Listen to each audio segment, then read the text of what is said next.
What I learned upon comparing these 8 or so reactive loads to a real mic'd speaker blew my mind, and I think it's really going to surprise you as well. So in this video, we are going to compare these reactive loads, so this big pile, this stack of reactive loads, to a real mic'd speaker cabinet. Somebody who shall remain unnamed once explained to me that it's better to compare a reactive load to a real mic'd speaker versus comparing reactive loads against each other, because otherwise it's like comparing having sex with a woman to having sex with a rubber doll. Anyway, that really stuck in my mind, I guess. But I really do agree that this would be a very interesting comparison. So that's what we're going to do today, and just see how close the reactive loads come in terms of the sound to a real mic'd speaker, okay? And I think you'll be very surprised at some of the sonic differences that we're going to hear today.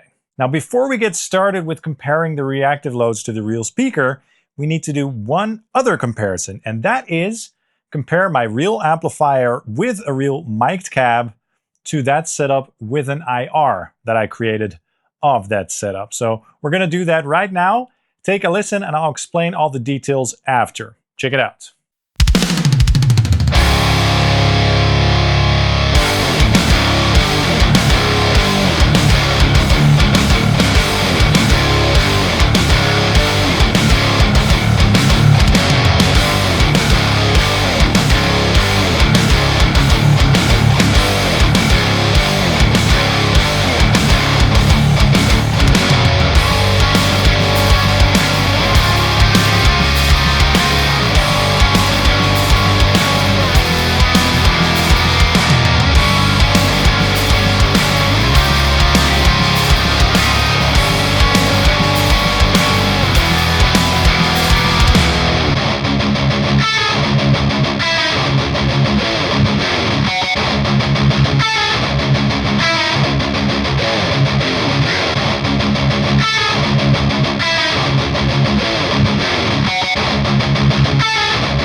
All right, so that was an interesting comparison, right? I did a similar comparison recently on the channel, but this is important for this video since we're comparing reactive loads with an IR versus a real amplifier with a real speaker, right? Now, really quickly about the signal flow and the gear that I used my Valiant Jupiter guitar into my Prometheus, my Lichtlaerm audio Prometheus on the lead channel.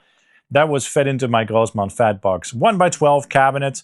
Don't let the 1x12 fool you. As you heard, it sounds absolutely massive. In that cabinet, I had loaded up a Celestion Vintage 30, mic'd up with 3 mics, 2 SM57s and 1 MD421, and that was sent to the DAW. So that was, you know, the actual mic'd cabinet.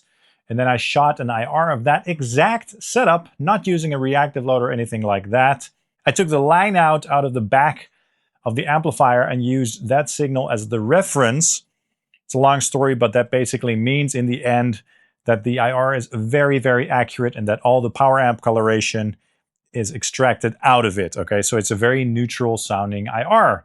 But John, there were still some differences there. At least I did notice some sonic differences there, mainly in the low end. And I also noticed that in my previous comparison. And when I heard those differences, I was like, there must be something wrong with my method or something. You know, maybe I'm doing something wrong. So what I did is I tried to do a match EQ of the real speaker versus the line out with the IR applied to see what the differences would be, right? And even though I can hear a difference, the match EQ says there are no differences. And I've verified this a couple times just to make sure that I was doing it properly, but the IR was 100% accurate, okay? But we're still hearing differences, right? So there must be something dynamically going on with a real speaker that an IR simply cannot replicate, okay? It might be hard to accept, maybe not. I mean, it still sounds close enough, right? It still sounds awesome.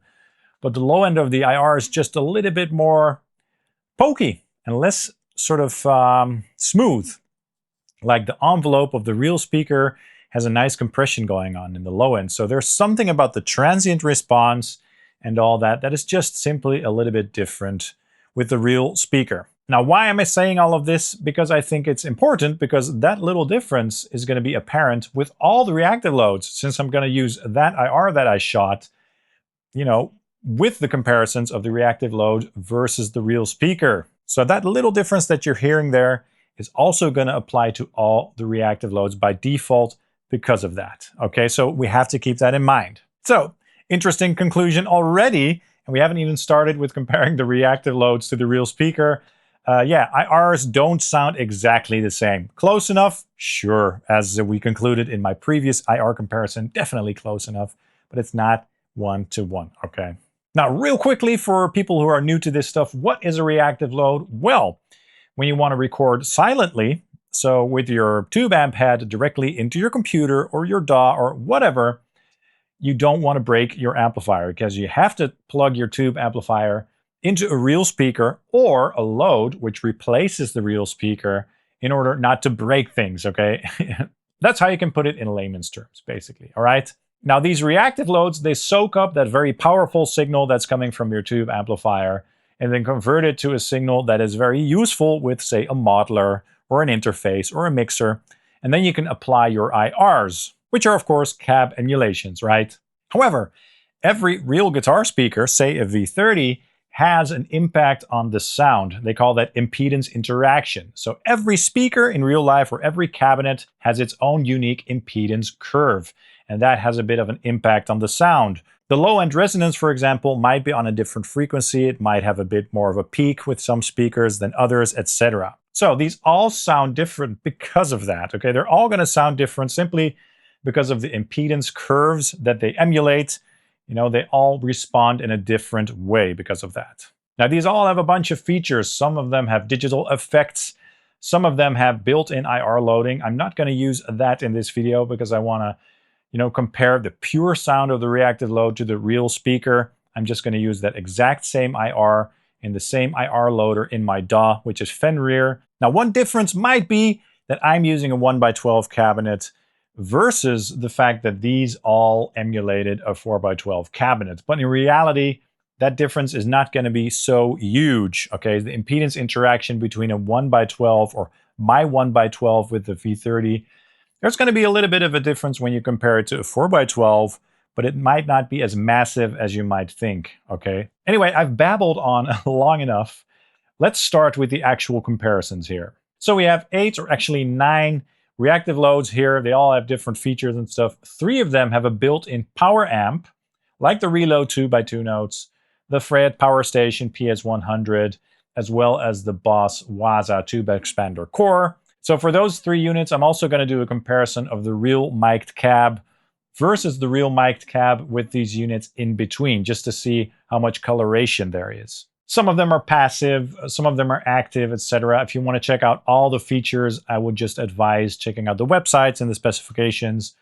The React IR, for example, by Saint Rock has a bunch of cool effects built in, whereas the Fractal Audio LB-2 has nothing aside from just the basic reactive load and 2 different voicings. So they vary quite a bit, okay? We're going to start by comparing the Fractal Audio LB-2 with that same IR that I created, that I talked about, to the real mic'd cabinet, again with the same mic settings, the same mic levels, the same mic balances, and all that stuff. So what you're going to hear is the difference between the tube amp with the real speaker, exactly the same settings, versus the tube amplifier into the reactive load with the IR that I created of the speaker with all those settings and stuff. A couple quick notes. I'm using the 8 ohm output on my amplifier. These are all set to 8 ohms, so that's good to know. The V30 is also an 8 ohm speaker. For the full mix sections of the song, I am applying a high-pass filter at around 75 or 80 hertz. And for the isolated guitars, I'm turning the high-pass filter off so that you can hear all the low-end fatness that is going on in all the examples. So that's also something to keep in mind. Okay, let's go ahead and check it out right now.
All right, so there was quite a difference there. I felt like the LB-2, it sounded good, definitely, but it sounded pretty massive, a bit walloping, if you know what I mean, a bit more scooped than the real thing.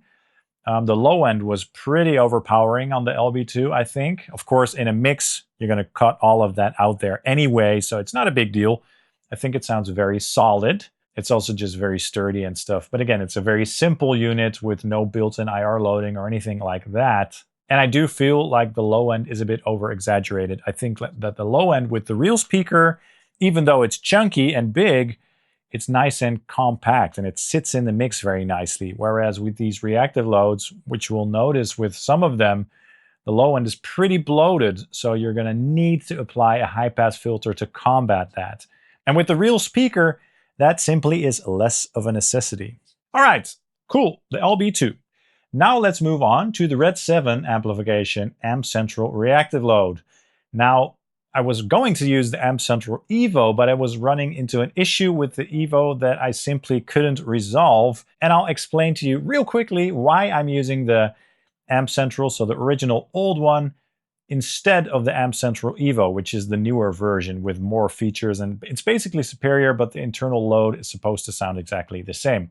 The problem with my particular setup, and this is really weird, is that the line out of the Amp Central sounds very thin going into the interface that I'm using. I tried doing it with another interface, which sounded fine for some reason, but I didn't want to rely on that for this particular video. So that's why I'm just using the old one, because the line out on that one doesn't have an impact on the sound at all, like all the other loads. Okay, so that's why I'm not using the Evo this time, but I'm using the old Amp Central. But for your setup, this will probably not be an issue. It's just something weird that is happening with the input on my interface for some reason. I don't know why. All right, let's take a listen.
Interesting. Sounded pretty tight in the low end in comparison to the real speaker. Definitely more tight than the LB-2, with this amplifier anyway. It's a bit more crispy up top, but it does sound pleasing. It's cool. So again, another flavor, right? A bit more crispy and tight. And the LB-2 is a bit more bloated in the low end and a bit more scooped. A bit too massive sounding, right? All right, let's now move on to the Saint Rock React IR2. This thing is really cool. Also has, you know, a bunch of great features. The built-in IR loader has very high quality. You have built-in reverb, built-in gate, built-in delays and all that stuff. And when I reviewed this one, I also really enjoyed this one. So let's take a listen.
Interesting. It sounded kind of like a blend between the first two. So a little bit more bloated than the real thing, you know, in terms of the low end, but a little bit less bloated than the LB-2, which in my opinion is a good thing. And also a bit less crispy than the RedSeven. So I really like the impedance curve on this one, even though it's not exactly the same as my particular speaker cabinet. I think it's a really good sounding load. Interesting, right? Now let's do the Driftwood Reactive Load Box, a very simple device. Just as the Fractal, you know, it only has a pad switch over here, line out, line in, and that's it, you know. Let's take a listen.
Cool.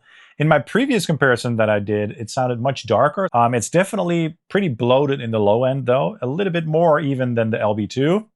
not great. Again, in the mix, you're going to cut all of that out. And if you're going to use this with your amp all the time, you know, you're probably going to lower the depth or the resonance control on your amplifier and stuff to sort of work with that.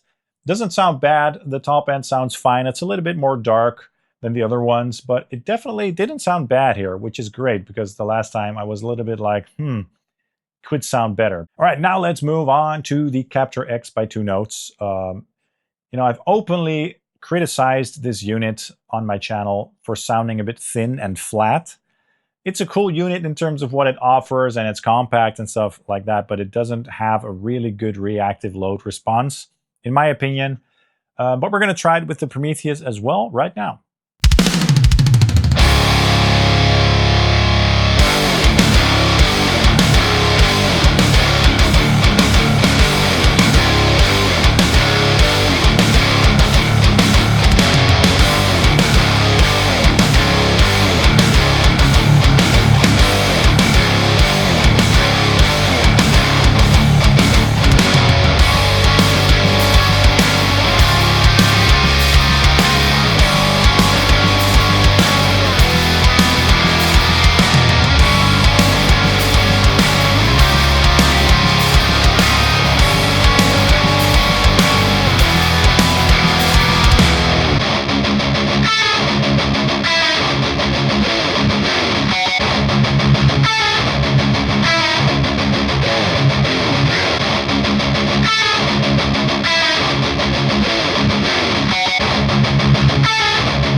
All right, just as expected, it's just kind of bland sounding. You know, it's kind of thin in the low end, thinner than the real speaker. And it's just kind of flat and uninspiring sounding, unfortunately. I know that a lot of people love these things, you know, and they like to use them all the time, which is great. I mean, you can get some great tones out of them if you work with them a little bit, you know, maybe use the DSP to enhance the low end somewhat. But the pure reactive load sound just isn't great, to be honest. Just to be very honest with you guys. All right, now we're going to try the Waza Tube Expander Core on the stack setting, which of course is a 4x12 cabinet with V30s. Yeah, and we're going to start by using this purely as a reactive load, so no real speaker connected. And then after that, we're also going to try this with my real speaker to see how that affects the tone. Take a listen.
All right, So in comparison to the real speaker, this one is also, bloated in the lows and a bit more scooped.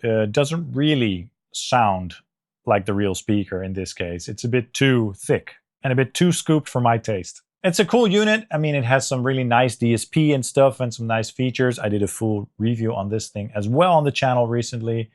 But, in terms of the response, if you want it to sound very accurate, or at least in comparison to my V30, it's not, it's not the best in comparison to some of the others that we've tried so far. Now, let's also try the Waza, but this time with it connected to the speaker with the built-in power amp, all right? Because this thing has a built-in solid-state power amp that you can use to re-amplify your signal, and I want to see how transparent that sounds, okay? So let's check that out right now.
All right, so as expected, the sonic differences between using this purely as a load or as a re-amplifier, the sonic traits are very similar. So again, it's kind of scooped and the low end is a bit bloated and stuff. So it's definitely not a transparent re-amplifier, at least not when paired with my Prometheus amplifier. Okay, now we're going to check out my newest addition, the Two Notes Reload 2, a unit that I had a lot of fun with so far in my review, but I haven't compared it to anything else yet, so this is going to be pretty interesting.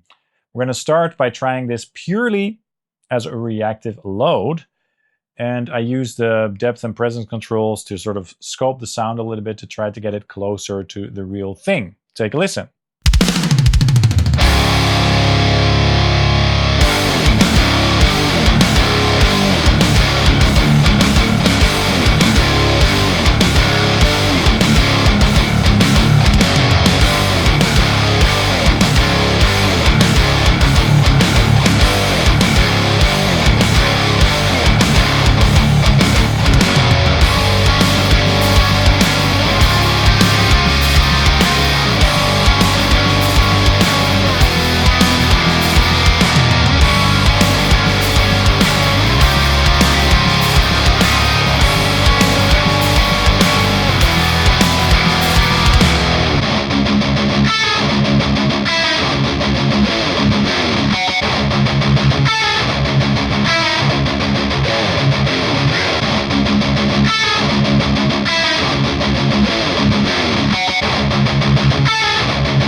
All right, It's a cool sounding unit, but it doesn't really sound like my real cabinet.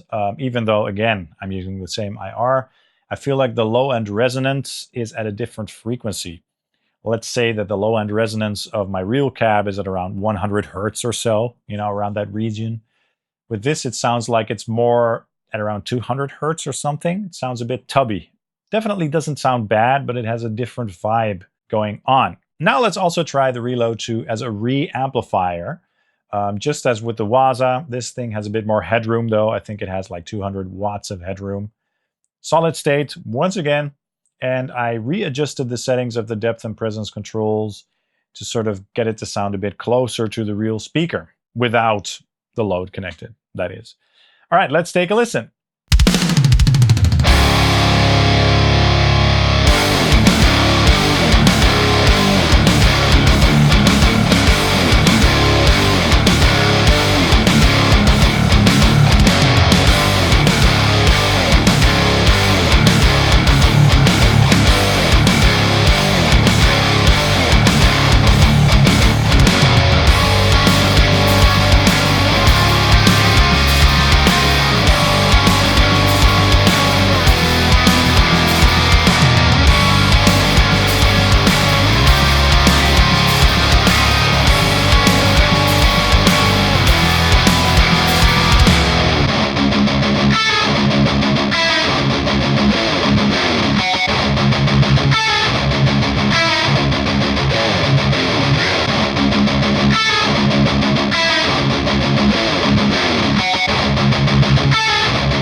All right, so similar differences. Once again, like the low end is a little bit more shifted upwards and the top end sounds a bit different as well. It's not bad sounding, but it's quite different than my real speaker. Okay, so that's also something to keep in mind. I really like the features of this thing though. I like the tweakability, so, it is what it is. And finally, we're gonna check out the Fryette Power Station. This is the PS-100. It's a 100-watt tube amplifier, aside from being a reactive load. This one has two 6550 tubes in it, but first we're going to use it as a passive reactive load, so without the power connected. And I'm going to use these switches over here, the switches to control the bottom and top end, to try to get it to sound as close as possible to my real speaker. Check it out.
right, interesting. I really liked the sound of the reactive load here, even though it's not the same. It's a little bit more tight sounding than the real speaker in the low end. Now, of course, there is this switch, but when I shifted this switch up, the low end became too massive. So I wish there was a position in between somewhere, you know, to get it to sound closer. But it isn't there. It is what it is. I do think it sounds great, but I could not match it up 100% with my real speaker in this case. Now let's try using this as the power amplifier. So again, a re-amplifier, but this is a very clean sounding tube amplifier as opposed to the Reload 2 and the Waza. So it's going to be interesting, and I'm going to use the presence and depth controls here to try to match the tone of the unaffected speaker and see what we get. Take a listen.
All right, again, quite good sounding. Not exactly the same, a bit more tight, and the top end is a little bit different, but it does sound pretty good, even though it's not the same sounding. So what can we conclude here? Well, first of all, if you're comparing a reactive load to a real mic speaker, so a reactive load with an IR, whether the IR is loaded inside the reactive load itself, depending on the quality, or in a DAW or in an effects processor, you know, the IR is going to sound a little bit different by default just because of the limitations of the IR technology. You know, how subtle that is might be subjective. Some of you will say there isn't a difference. Others will say the difference is huge. Real speakers sound better. I'll leave that up to you guys. I think IR sound close enough, even though it's not exactly the same, especially when you're going to cut out all that low end anyway, which you don't need in a mix, especially not under 80 hertz or so. The difference is going to be very minimal, okay? So that is one thing, albeit a minor thing potentially, right? But another thing that I took away from this is that all of these reactive loads have a different impact on the sound, and they all add their own flavor and characteristic, and it's really hard to sort of take that away, if you know what I mean. With some of these, with you know, the Fryette, for example, you can, you know, shape the tone a little bit, since you have 2 settings for the low end, 2 settings for the top end, and for the real speaker you get these presence and depth controls in addition, which is great. You know, with the Reload you also get a little bit more control, but you know, they have an impact on your sound, and you sort of have to choose one that has a flavor that you enjoy, if that makes sense. So I hope that this comparison kind of helps with that, so you guys can hear which one works for you. Now, do keep in mind that these things are going to react differently with different amplifiers, okay? I recently did a comparison, or some months ago, of a bunch of these with a rectifier, and I think it was a Plexi or something, and the differences were quite different.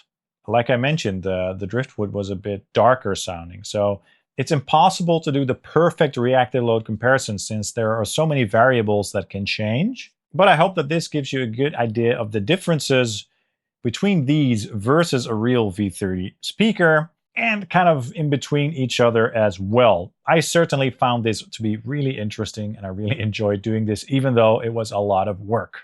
Another thing to keep in mind, of course, is that the feature sets and the prices are also going to vary quite a bit. So if you don't know which one to get, drop a comment and maybe people can, answer your questions. As I mentioned, some of them are very stripped down, like the Fractal LB-2, very simple, only does one thing basically, while others, like the React IR2 or the Captor X or the Waza, for example, have a bunch of features built in and a bunch of DSP and effects that you can add to change or enhance the tone and stuff. So that's all things that you can keep in mind in addition to the sonic differences, okay? Of course, I would love to know your thoughts, so let me know in the comments down below what your thoughts are on this comparison. If you're still here, thank you so much for checking all of this out and for nerding out with me. If you want to support this channel, you can get something in my affiliate links, like one of these loads at Thomann or Sweetwater, for example. I'd really appreciate that. And you can also get one of my capture packs or IR packs of my V30 or a capture pack of my Prometheus in my web store. I'll put a link below. And also, of course, hit the like and subscribe buttons, as that really helps the channel out. And follow Sonic Drive Studio on Facebook and Instagram. Thank you guys so much for watching, and I hope to see you soon. Cheers.